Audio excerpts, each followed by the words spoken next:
Good afternoon, everybody, or good morning, depending on the time zone that you're in. Welcome back to Lendit Fintech.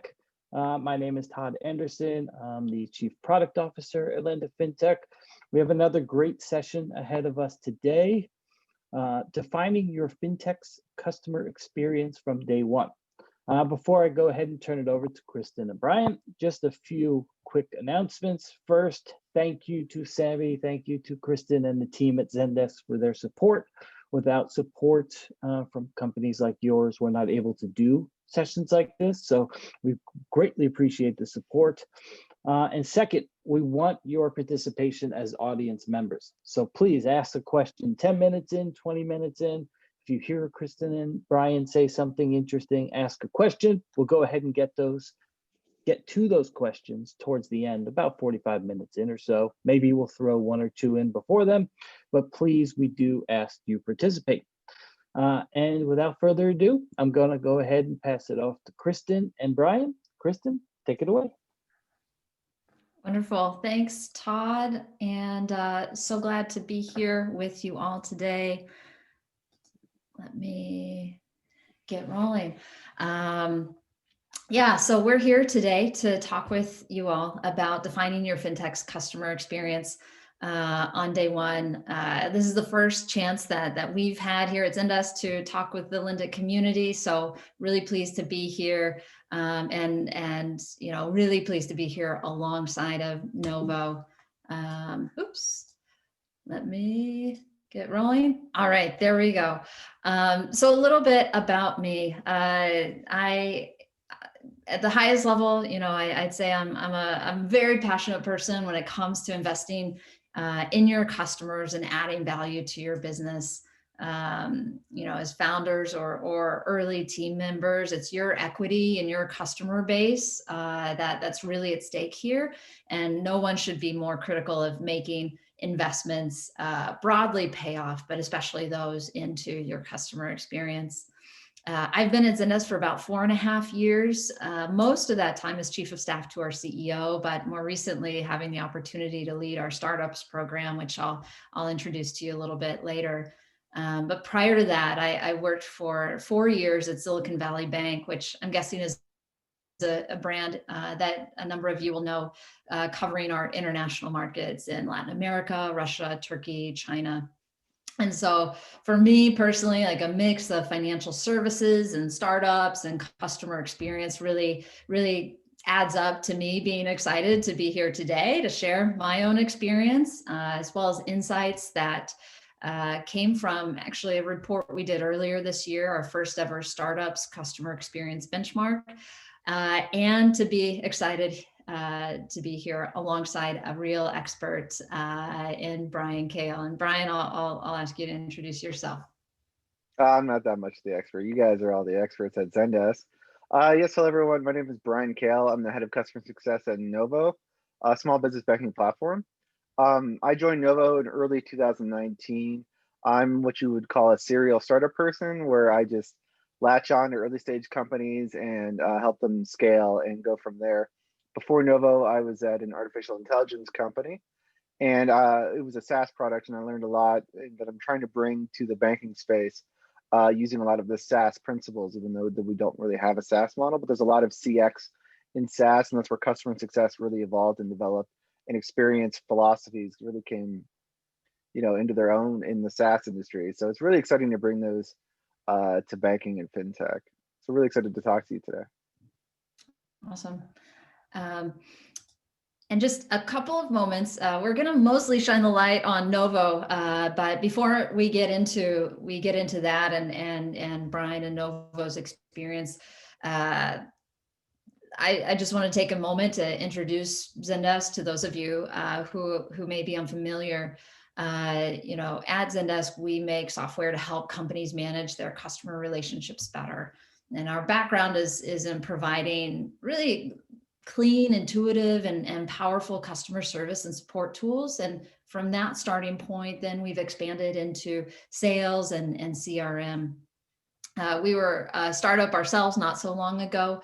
We were founded about 12 years ago by a team of 3 Danes who picked up the company and moved it to Silicon Valley in the right around the time of the 2008 recession. We provide tools to some of the hottest names in the startup ecosystem, as well as SMBs and enterprises. So many of the companies here, like Nubank, Plaid, Azimo, and Novo started, grew, and scaled with us, and we want to help you do the same. So we'll talk more about that in the wrap up, but let's get into the meat of it, and I'll take just a moment to preview what's ahead. So as Brian and I started concepting this talk and what it was that we thought maybe the Lendit community could benefit hearing from, we wanted to start at the highest level why CX matters. And this will not be a deep dive on industry trends whatsoever, but we do want to highlight a few key themes in customer experience and fintech that are generally driving the market forward. Then we'll transition over to how Novo got started, and I'll really hand it over to Brian for that. Often we hear about success at a moment in time, and this will instead be an introduction to really Novo's kind of 2 years of investing in their customer success and how that's going for them as a company. We'll dive into 6 key components for what add up to that great customer experience. Can give you some ideas of what you maybe should hope to achieve early on in your business's customer experience journey. And we'll come with some very, I hope, practical ideas and examples, especially through Novo, of what you can do, and how you can bring these concepts to life in your startup. And then wrap up with your questions. And so I'll just say at the highest level, as we look across industries, we see 3 major ingredients to customer experience. Will you reply when I need you? Do you make things easy to do on my own? And do you make things clear? This is responsiveness, empowerment, transparency at the core. And these considerations really, when taken together, fundamentally add up to the sum of the experiences that you're creating for your customers. And it serves as a major factor of whether they will do business with you into the future. Fairly intuitive, I know, but I think it's still worth mentioning.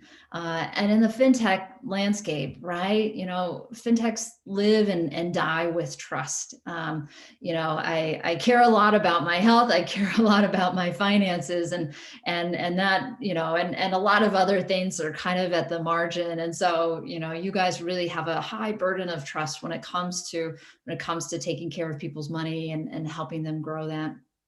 Loyalty as well, it's required to sustain your business long term. And evangelism, that can be sort of your secret to growth at a much lower CAC. And so overall, I think that, again, these are very high level trends. On the upside, 75% of customers are willing to spend more, to buy more from companies that give them a good customer experience. On the downside, 50% will switch to a competitor after one bad experience, and 80% will leave if something bad happens a second time. So, while very intuitive and fairly apparent, it bears worth repeating that this has meaningful impact to the business. Putting maybe a slightly different lens on it too, as the fintech landscape continues to grow and change, the need for responsiveness, empowerment, transparency continues to be reinforced by trends in the market too. This drive towards convenience. Everything must be accessible in the palm of your hands, on your own terms, on your own schedule. The great thing is that creates, speedy decision-making, more choice, flexibility. Certainly demands a lot of responsiveness from you as brands. Personalization, another important trend, automation, data collection, things are feeling more personal, less disconnected. And that similarly is a major component of how you can think about your experience. And finally, simplification. It's increasingly apparent to be it's increasingly important to be transparent about your pricing structures, making fees easy to understand, like really a WYSIWYG around investment products, savings, and those that deliver on great experience alongside of a great and compelling product experience, really will be the ones that win in this hyper competitive market, in my opinion. So that's again, that's a little bit of a primer. Don't take my word for it necessarily. That's why I brought Brian here today, to give you sort of a little bit more of a view from the front lines too. Yeah, thank you. Definitely glad to be here. There's a lot to talk about, like the industry, as you were just talking about. As all the players are moving towards feature parity, the only thing that differentiates themselves is the UX and the CX. And so investing early often and really understanding that can really help you stand out, especially as like disruptors move in and the establishment adjusts to the disruptors. And Novo is kind of positioning itself as a disruptor for business banking. And yeah, again, Novo is a small business banking platform. We connect the modern business founder to checking and debit accounts that provide no fee options, and we're really looking to bring a consumer grade experience to business banking. Many of you, with your own businesses, have probably interacted with the business apps of the establishment banks or of others in the industry, and know that a lot of them are outdated and lacking, or have very complex fee structures that are designed for massive companies and not necessarily for the modern companies that have evolved out of the Great Recession, which are smaller companies empowered by internet tools to turn their hobbies and dreams and visions into businesses that make quite a bit of good money with only one or two people working there.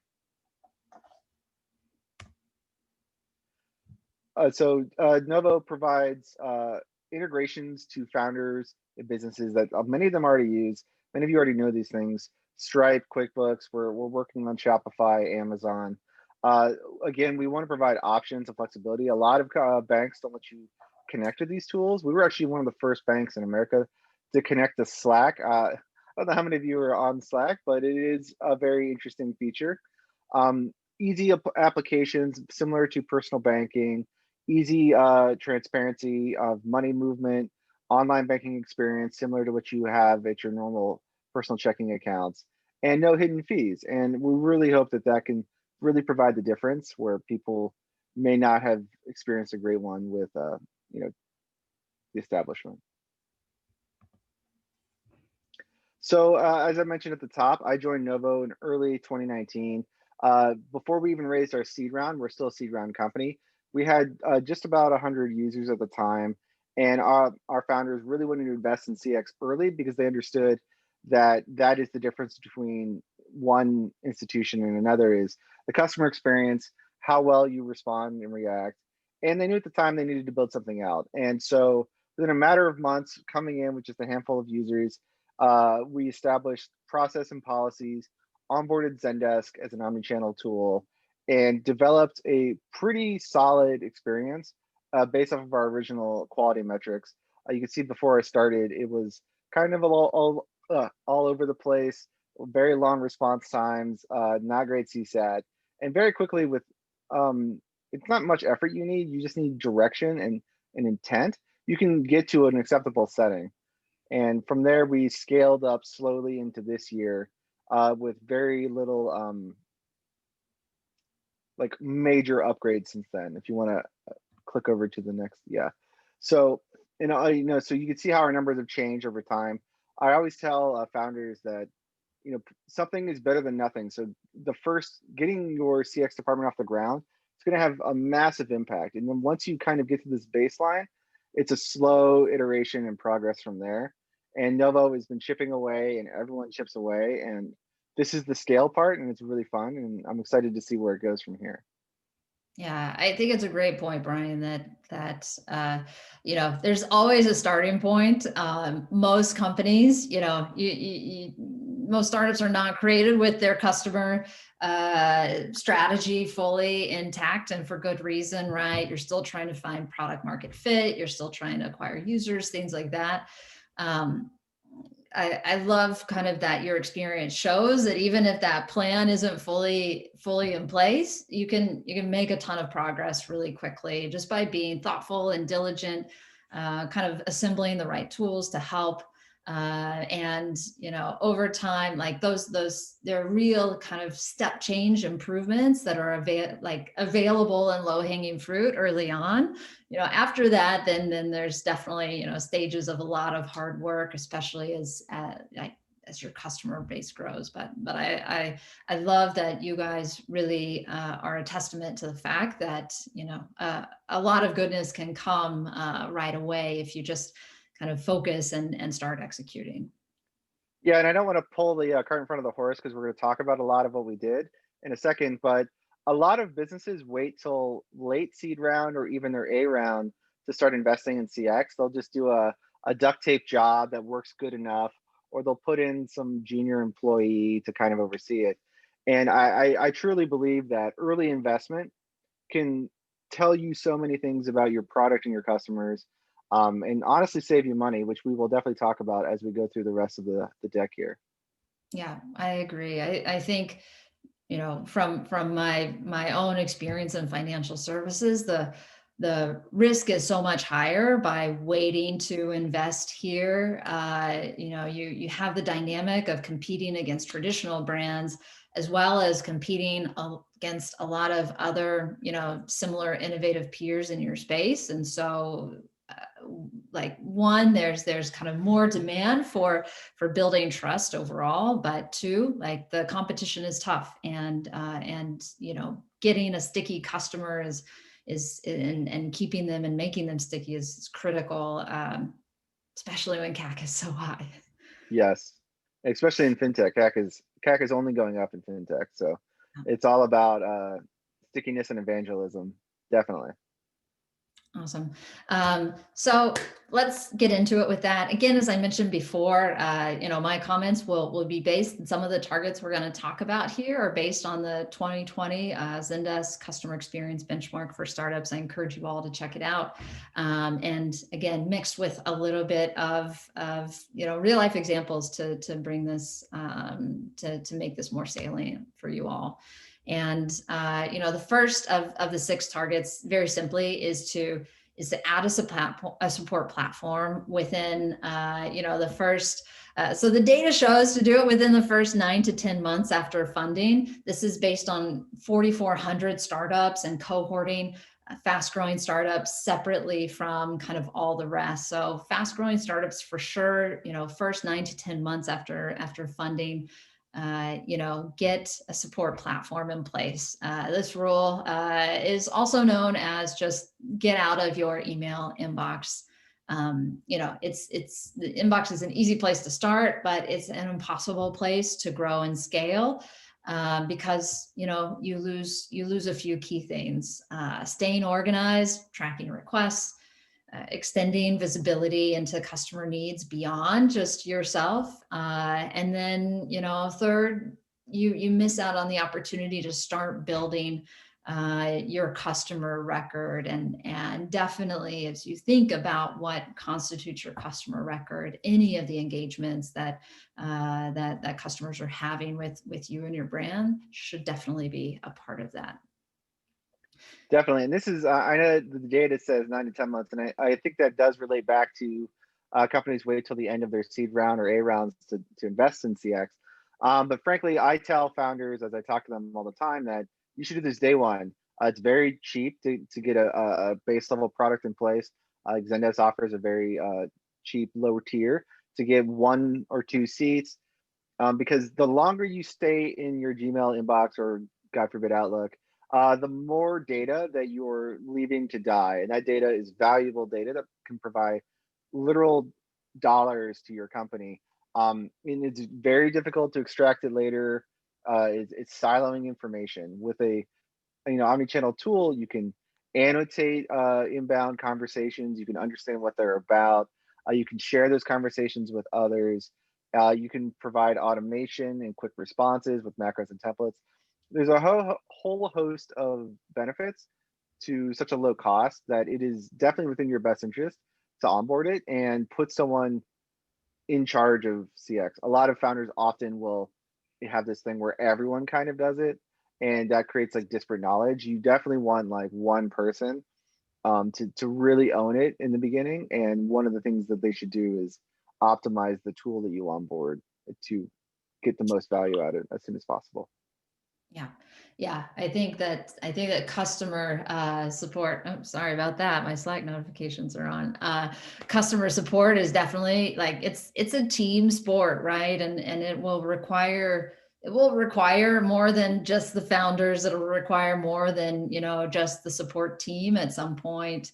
But yeah, to your point, Brian, like definitely every team needs a captain. And so having that one person who really owns the perspective of how you're going to do this and drives the implementation is critical. But without the platform at all, right, you lose the opportunity to stop losing sleep and being the only one kind of dealing with this inbox. And of course, Yeah, like you lose all of the richness of these early outreaches from your customers because it just, it just gets overwhelming, right? In an inbox.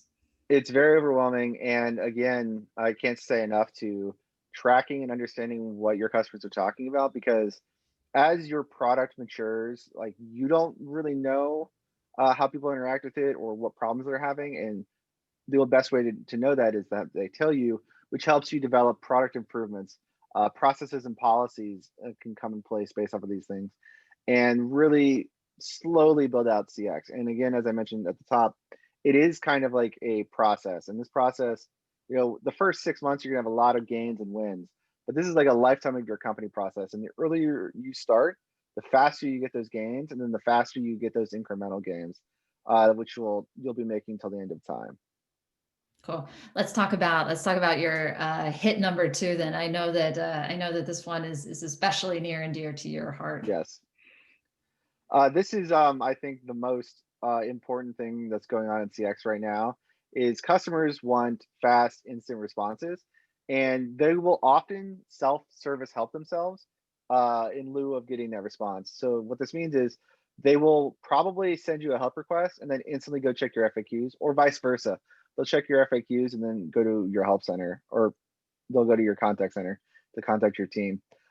So if you implement auto search features into your chat widgets, your live chat, or your email, it can self-serve them articles based off of context clues, and really building out your FAQ and knowledge center and making sure that you properly build it into any soft automation, which is very easy to implement, usually with these tools like Zendesk comes built in, or with a more advanced tool later on. You want to make sure that there's enough content in place based off of the previous slide, which is what are the inbounds, what are customers talking about, and then just every time you write an email, save that copy, make it an FAQ article, and then make it so your customers can easily search it.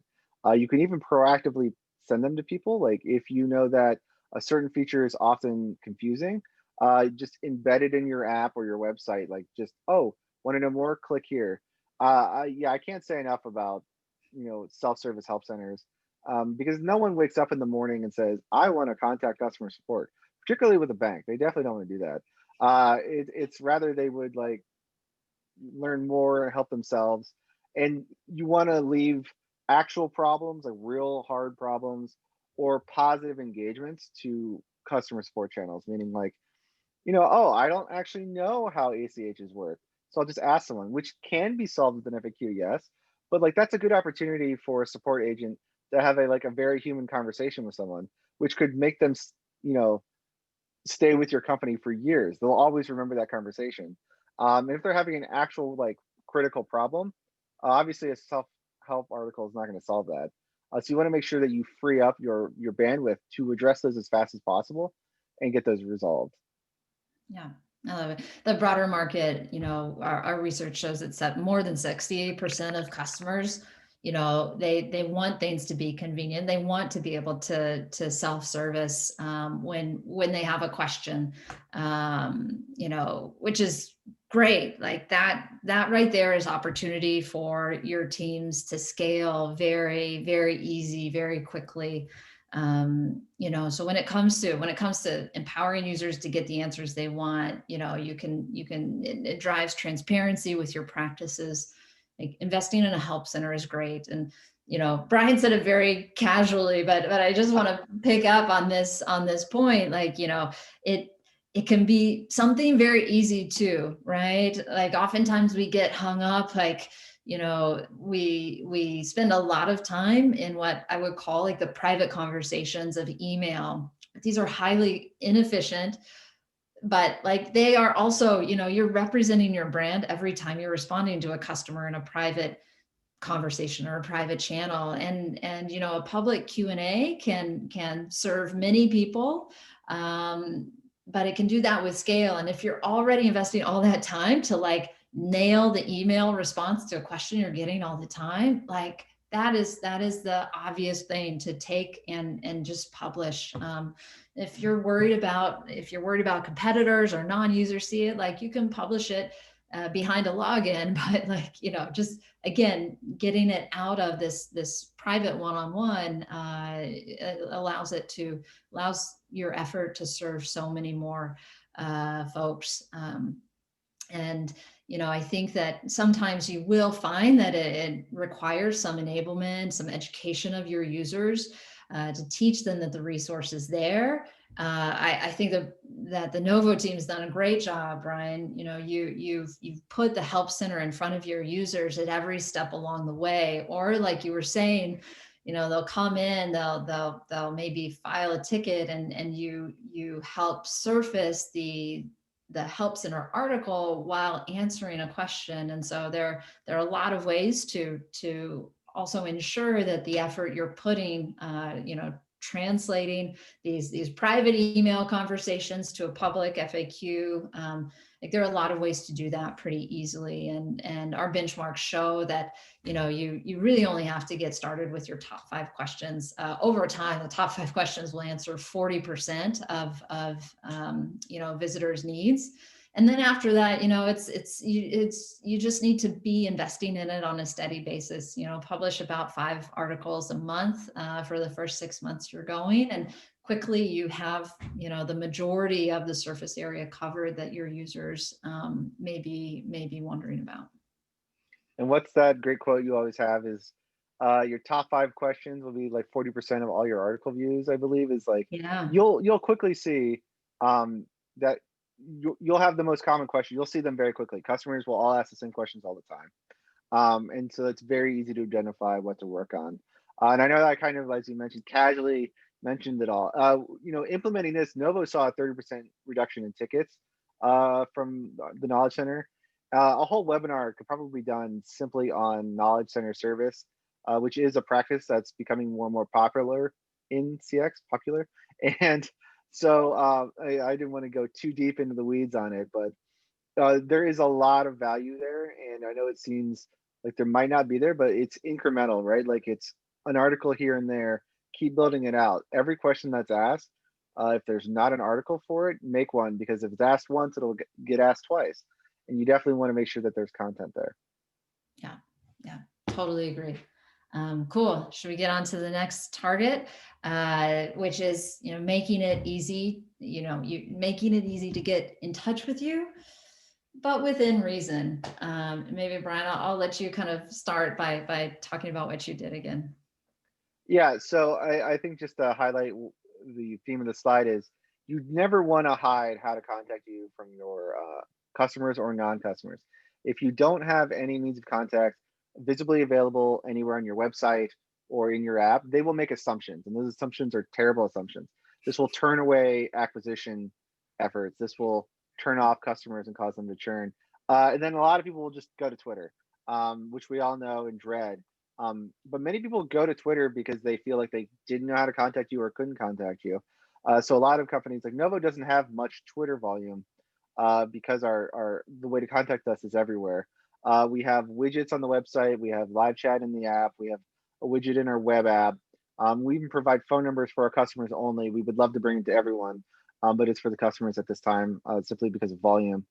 And you know, if you're not visible, it will be a very bad experience. And so fleshing it out. And I think the within reason part is, especially early on, like if you're pre-seed or seed, you want to identify what channel can you support the best and funnel everything into that channel, be it email, be it a web form, a web widget, or even, sometimes people can do live chat, but understand that every channel has its own SLAs or service level agreements in which customers expect replies.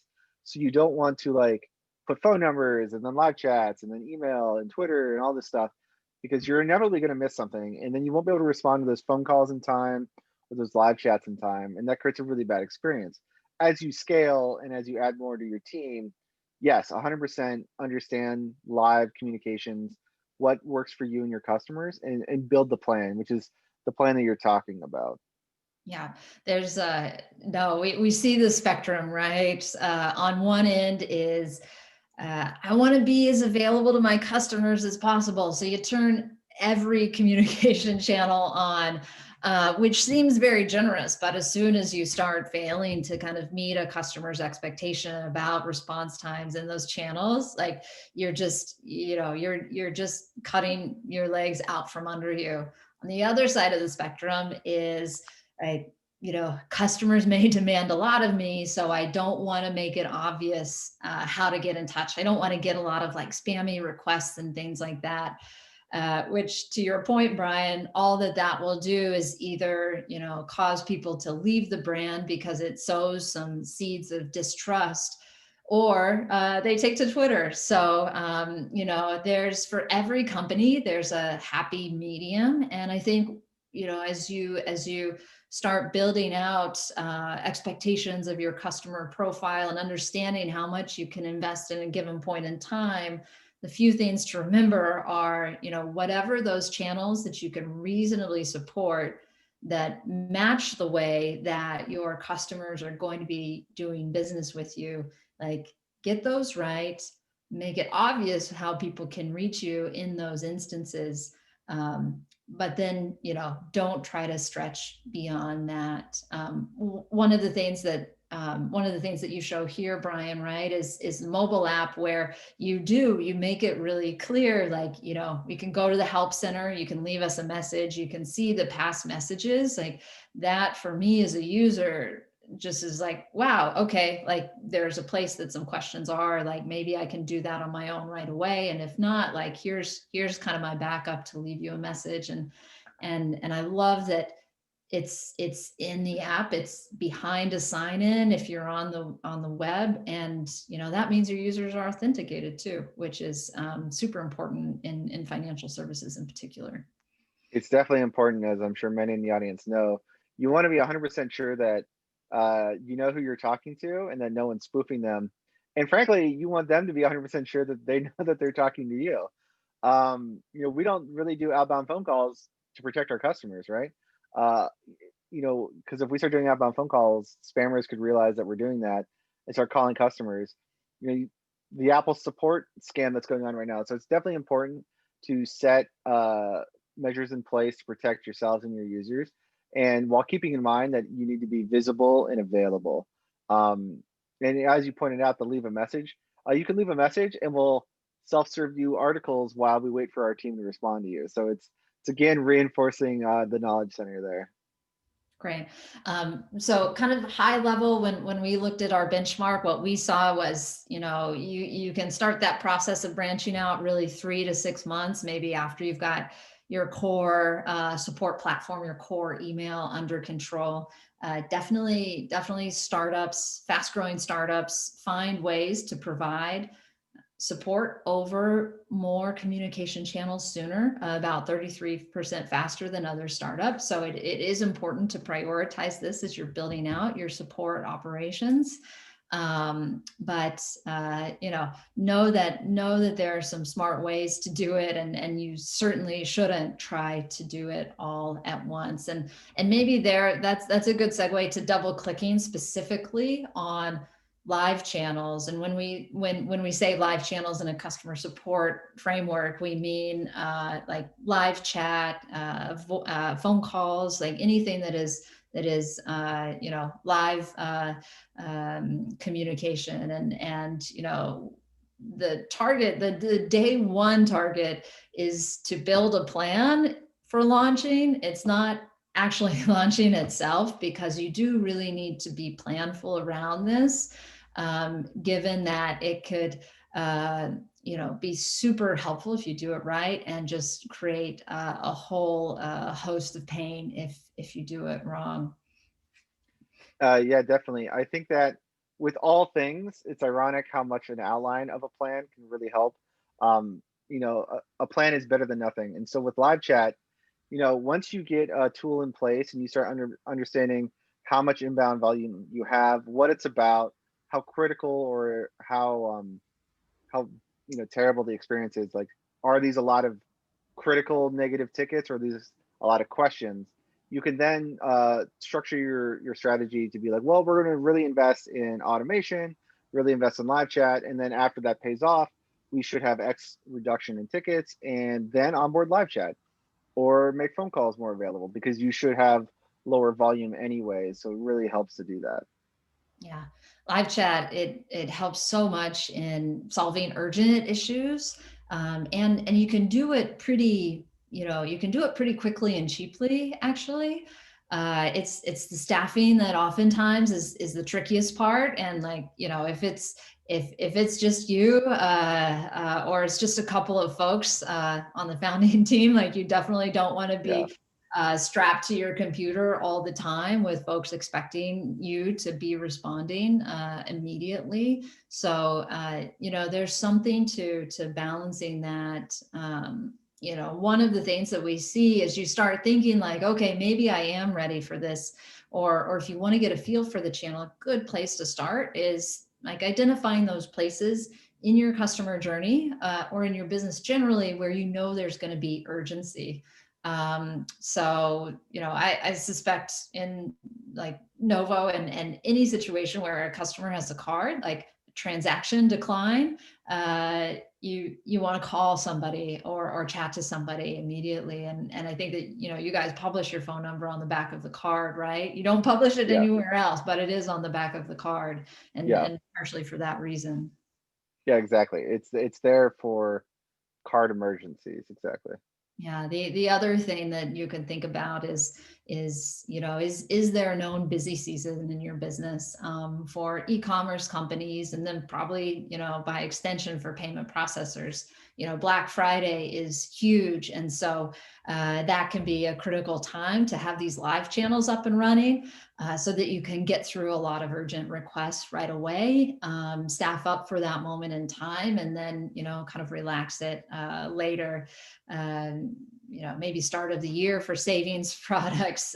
We have some customers in the cannabis industry that find that nobody really has order issues before before work is done, but they're certainly there, kind of manning the chats, let's say 7 p.m. and on, because they know that is when that's when their users are going to reach out to them with any sort of challenges they might be having. I hear sometime around 4 p.m. is usually when they get their most orders. So it's definitely important to make sure you man for that. Yeah, the 420 push, right? Yes, exactly. Yeah. Anyway, maybe kind of getting back to the core, building a plan, knowing that this is probably not a day one thing to execute. Typically what we see is, 12 months in is when maybe you start having chat full time. It's a number of months after that for adding phones. So at the start, the core is to be planful, and from that, you can test and build and grow. Definitely. All right, target number 5, integrating your tech stack. I love in this case, really what Novo's done. It's increasingly important for every tool that you buy or build within your company to play well with others. And it's when it comes to customer support, there's no difference. Like you have to demand of the tools that you use that they connect to your systems, and that you can get more leverage about the stack actually working together and working for you. And I'm really inspired that Novo has both kind of made that demand of their customer support tool playing well with other tools they use, as well as, taking the opportunity to build on top of it. And I'll let you kind of tell that story a bit more, Brian. Yeah, so one of the reasons we did go with Zendesk originally was your API allowed us to customize the experience and integrate many of the tools that we already use, as you mentioned. So we custom built like our CRM Novo widget into the agent view, which reduces the number of times our agents have to leave Zendesk to go to an internal database to see things about our customers. This allows them to see, high value customers, customer issues, their whole, onboarding and user journey. It saves seconds on every ticket, which add up to hours and days over a whole year. It's been one of, I think, the best things we've done in our CS department is build this. And then we also integrated with Jira, AWS, and Timeshift to better optimize our team, use automation, help them create bug reports and tickets, and obviously time tracking for productivity. And I think with any tool, one of the things you need to evaluate is how flexible is it to your needs? Is it customizable out of the box, or is that an enterprise grade feature? Or is it something that with a little bit of gumshoe and a developer that you can quickly spin up a tool to really provide value to your agents, which frankly provides value to your customers very quickly, because if your agents are faster, your customers notice it, even if they don't directly see the improvements that you've made internally. Yeah.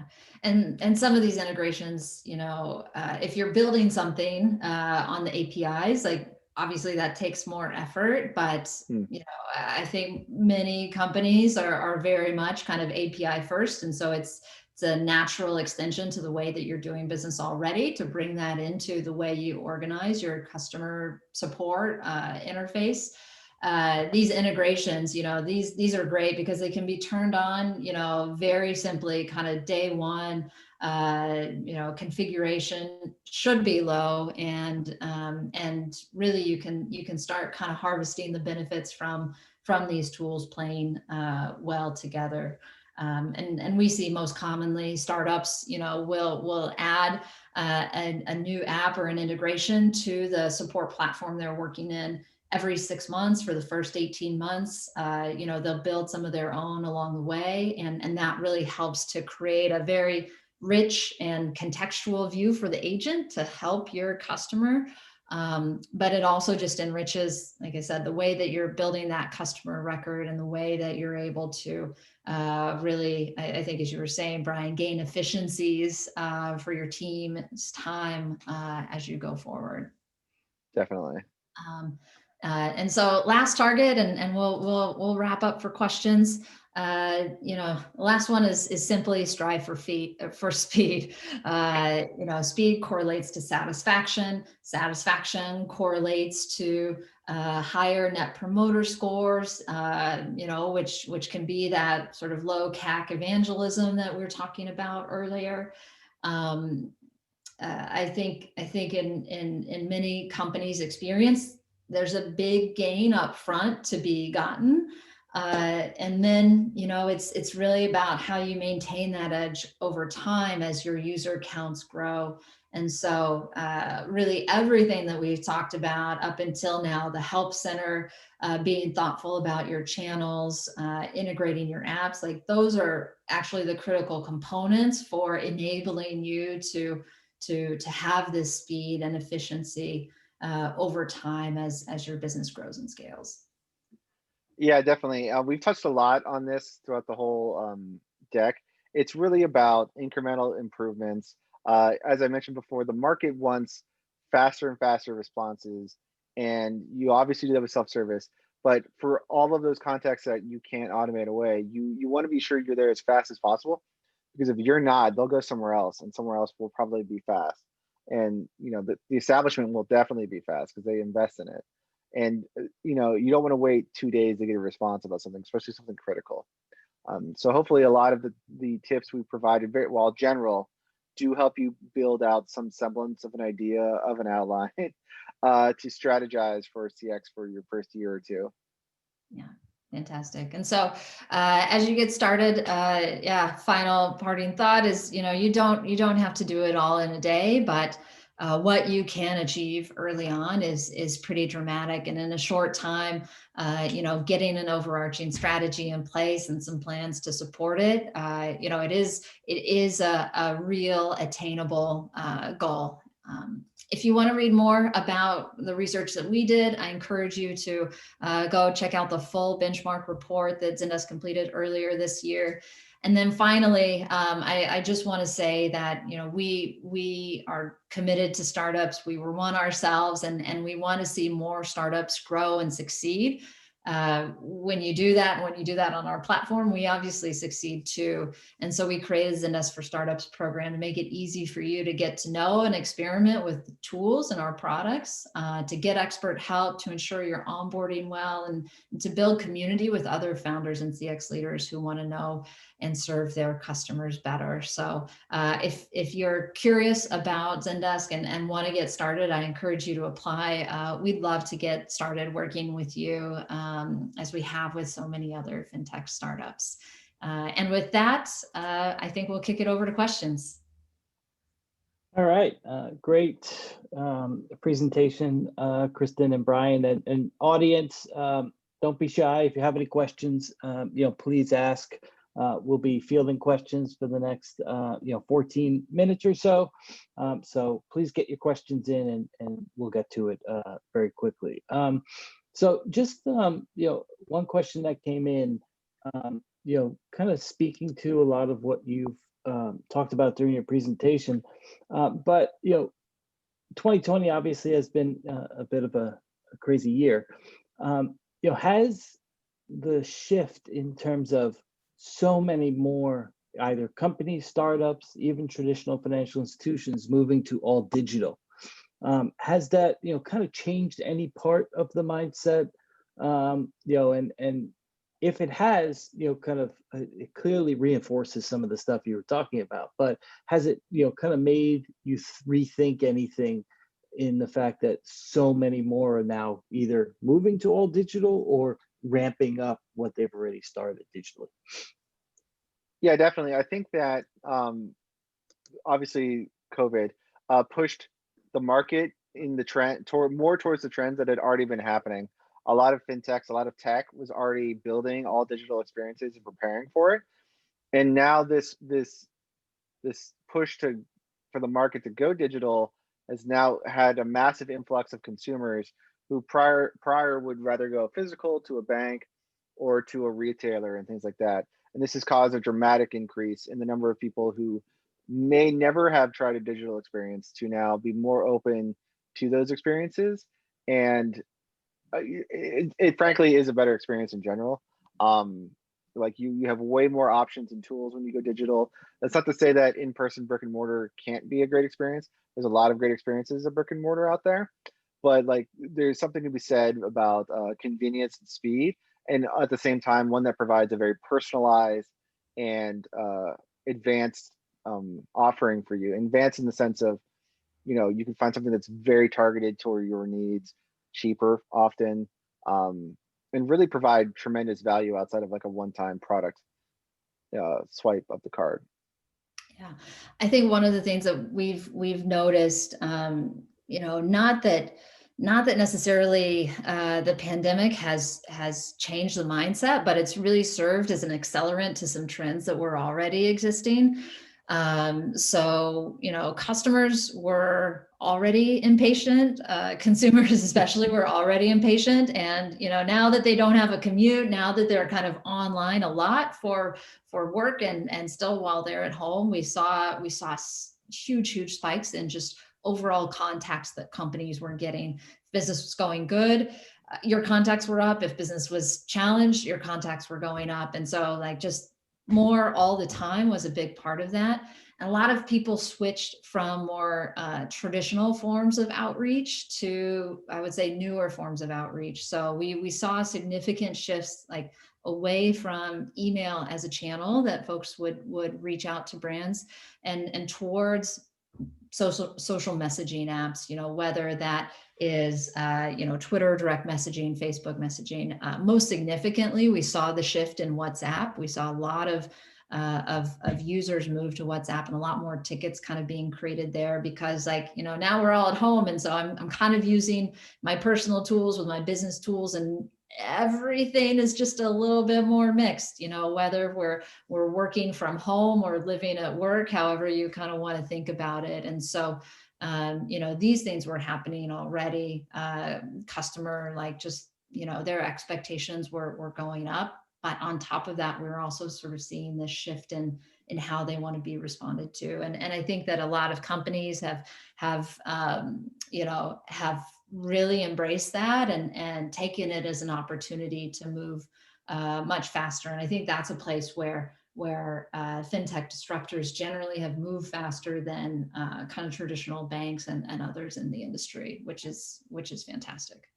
Yeah, I would actually argue that on top of that, there's been a big push towards text messaging.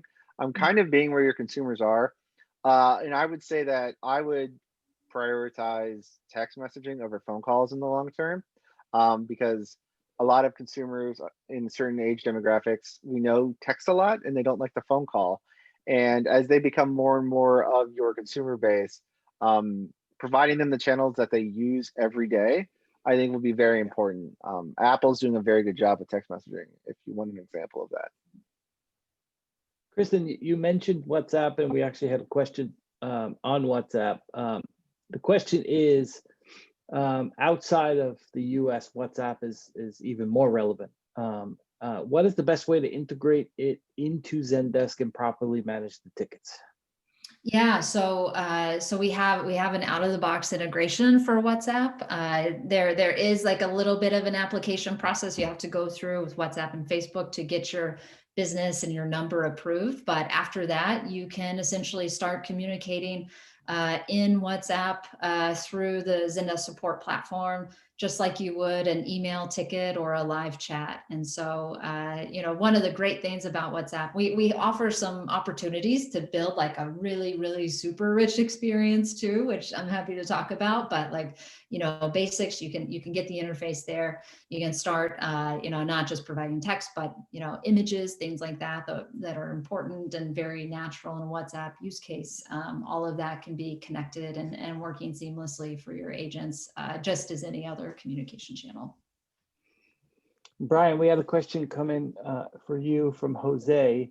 Hi, Brian. When you started at Novo, you said you implemented policies along with Zendesk. Did you have Zendesk into account when developing those policies, or was Zendesk a necessity after trying to implement the policies? It's a little bit of both, a little column A, a little column B. So with fintechs, there's a lot of security requirements and verification requirements. And we tested several tools.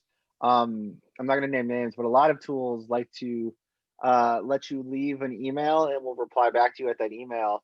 And that was a feature you couldn't turn off. And what this allows is for someone to come in and spoof your email address.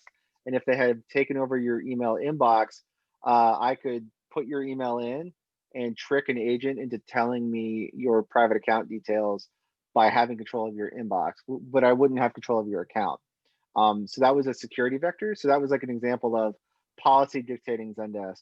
But then once Zendesk was on board, oftentimes when you're getting started in CS, you don't know, there's a bunch of unknowns, right? There's no knowns and known unknowns. And the only way to know the things is just jump in the trench and learn it. So that's why another reason to invest so early is as you're stumbling and fumbling over yourself, your customers will notice that. So if you only have a handful of customers while still providing a great experience, those early adopters will be very open to understanding human error, and especially if you are human about it. You're like, oh yeah, we hadn't thought about that before. We're going to fix it right now and stuff. Where later on, as you scale, customers expect different things than early adopters do, which is that can never be downplayed, is the mentality of early adopters versus general consumers as your product scales up. Another question here from Tion. With the shift to everything being more digital and customers using social media for support, does it make sense to try and be less formal in conversation? Yes, 100%.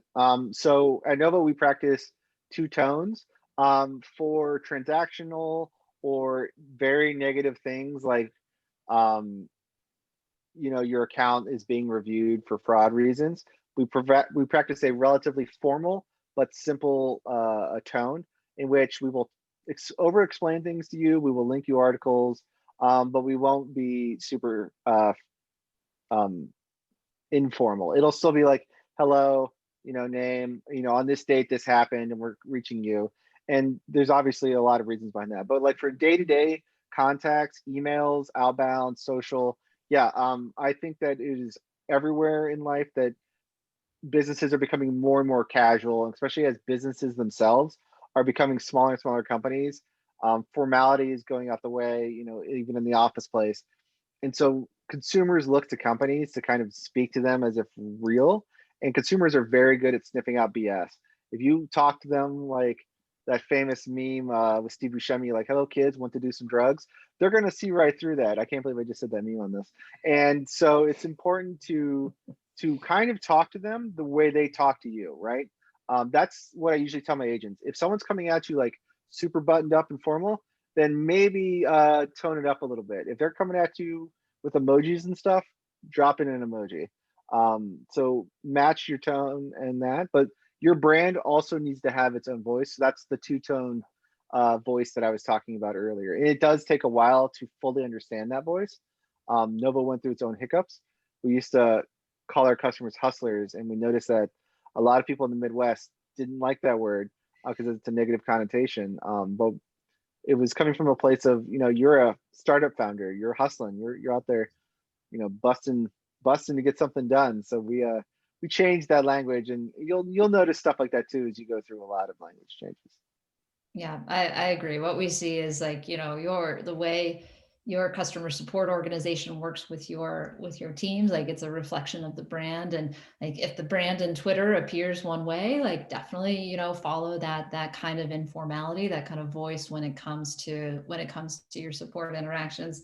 I think one of the main things that many of us, our generation and younger, like, we don't want to feel like we're being talked to off of a script. So even if you're not in social channels and it's just email, like you got to talk to people like they're people for the most part, and, get sort of tough and authoritative when you need to, and the situation demands it. But mostly I think helping people realize that whoever is on the other side, like, whoever is the customer support agent, like they're actually empowered to help you. They're not just kind of spitting back some pre-canned response. I think that's an important consideration too, that as you try to formalize a lot of, or not formalize, but try to put structure around a lot of things, it's important to still present that sense that the agent has power to actually solve a customer issue.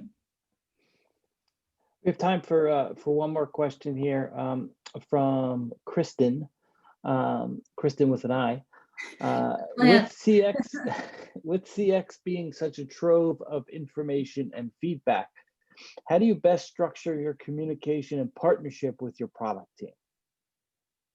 Yeah, and I'll give a 2-for-1 answer here because Tomas also kind of asked a very similar question. So I've mentioned previously that when you get a tool on board, you have tickets coming in, you can annotate them. So what I mean by annotating is you apply tags.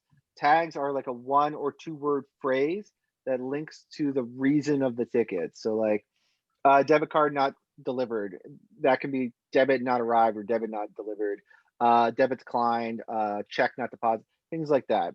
And so as you want to make sure that every inbound conversation has a associated reason tag with it, and organizes so there's meta tags and micro tags. So the meta is like the umbrella reason. So like all of these tags are debit card tags, and then you have the individual micro tags. And then like same with checks, or same with application tickets, same with FAQs. And each business has to determine what macro tags work best for them. And so as you have them, you can very easily show high level data between the meta tags, which is very easy to report to the C-suite. But for the individual micro tags, and with your product team, you want to ensure that there is clear and visible transparency on those tags. So Zendesk, you can export them or build dashboards and put them in Metabase. A lot of tools have built-in dashboards as well. And then getting your product team reviewing those. We do weekly meetings where myself and my CS manager sync with the VP of product and his product managers to go over the weekly tags and the weekly big ticket items. And then on a monthly basis, we do a big report. It is a company-wide initiative, and it's a challenge everywhere, right? It is, every company fights with like, how do we get customer information in front of devs and product and C-suite? And so like, it is a lot of molding. Like I just gave you a very quick framework on the methodology of tagging. Again, every company, it's going to be slightly different depending on your customers' needs and complaints and your company's needs. But like meta, micro, and then reporting weekly, I recommend weekly. And if you're in a very early stage company, there's no reason you can't do it weekly, right? Like as you scale, the difficulties really come in. And that's where you bring in Metabase or some other sort of reporting tool. That was like the TLDR answer to that. There's a lot out there, but hopefully that helps you both get started on thinking about tagging. Yeah, a lot of startups have everyone in the company, or at least like product managers, take tickets. It's a really good, humbling way for them to see directly, where customers are maybe struggling with features. So that's one thing that you can also think about doing, and kind of on the new tools and what's possible, now with AI and natural language processing, is a lot of this tagging can also be automated, right? So there's a lot that you can do on your own, but you can also use tools that will read the tickets and will help you kind of essentially build what some of those trends are in product feedback that's coming in. We work with a company called lang.ai, like language.ai, and they make it really simple for support leaders, but also like product leaders to kind of click under the hood and start seeing like what are the trending sort of keywords and issues and types of outreaches that are happening, and start making that actionable. Because I think the nature of this question is totally right. You're gonna have a lot of distributed knowledge, but how do you take that out of all of those tickets and all of those agents and bring that together? And the good news is there are a lot of ways to do that, both very programmatically as well as using technology and tools and things of that sort. Yeah, and like a whole webinar can be done on this exact topic. One thing I do want to point out that a lot of people kind of overlook in this is, so once you understand, like you have the meta and the micro, and you collect hundreds of micro tags, you should only have like 10 macro tags. And if you want to look at a specific issue, you then pull all the cases around that issue, and then products can read individual issues and complaints. Because the reality is, like, no one's reading. If you're, like, we're processing 6,000 tickets a month, no one's reading those tickets unless there's specific issues that we want to investigate. And then we'll even outreach to the customer and be like, hey, you wrote in about this, you want to interview about it. And a lot of people will. Like, you never underestimate what the power of asking a customer about something will do for your product team. Well, with that, we're going to have to leave it there. Thank you, Kristen. Thank you, Brian. Thank you to the audience, for joining us, for asking questions. We greatly appreciate, you coming back constantly for, these webinars, these sessions. And again, thank you to Kristen and the team at Zendesk for their support. That'll end this session. So thank you, everyone, and enjoy the rest of your day. Thank you. Bye. Happy holidays. Happy Bye. holidays. Bye.